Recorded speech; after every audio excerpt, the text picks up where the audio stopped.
Rachel Briggs, thanks for joining us on International Media. Tomorrow you'll be discussing digital jihad, how online networks are changing extremism. What exactly is digital jihad? Digital jihad is the use of the internet and social media to spread propaganda, to radicalise and to recruit on the part of jihadists and violent extremists. And is this a recent phenomenon? Previously, extremists had to bring people to them. They set up their own websites, they set up their own distribution channels, and they had to attract people to come to them. By using social media, extremists are able to go to the places that we are already hanging out online. And so rather than us going to them, they're coming to us. And because of the way that social media works, we are becoming the distribution channel. It's so easy to share and to spread this content. So in a sense, inadvertently, we are doing their work for them. You say they're coming to us, but how do they know who we are, where to find us? So we're on social media. The percentage of the general population that is on social media, particularly in their target age group, is phenomenally high.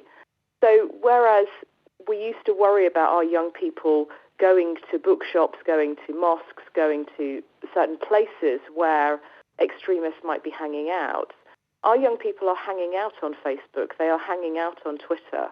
And why should we be worried? Are they doing it successfully?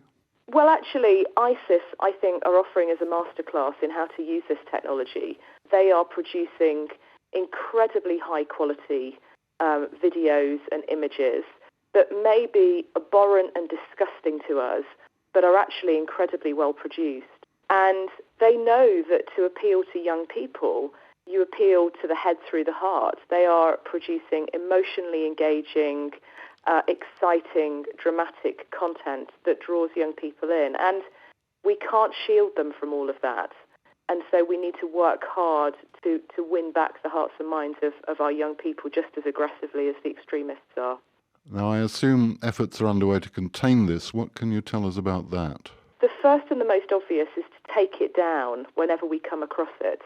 And certainly efforts by national governments and their intelligence services over the last 2 to 3 years have really ramped up activity on that side of the table.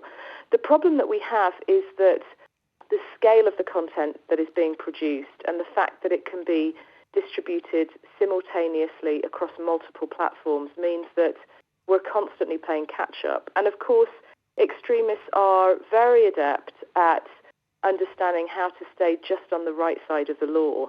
So while much of their content is disgusting and abhorrent, it is not illegal. So there is definitely room for takedown, but it does have its limitations. The second thing we're doing in response is producing counter-narratives.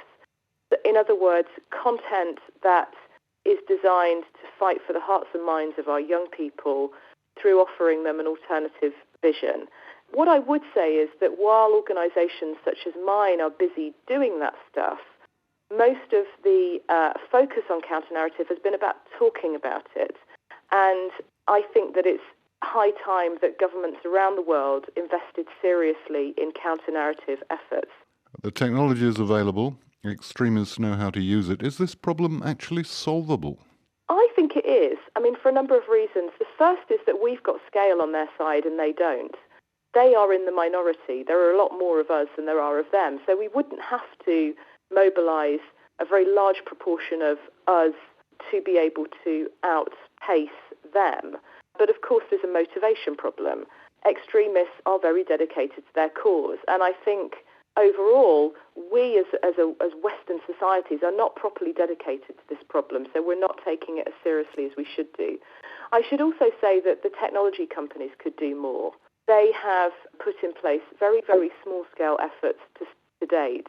When you consider the efforts that they have taken around, for example, tackling child pornography online or copyright material online, they have managed to use their platforms very effectively to counter those problems and have put their technologists to work to come up with smart, creative, technical solutions. They're not doing that in this space yet, and they jolly well should do. Rachel Briggs, thanks very much for joining us from London. Thank you.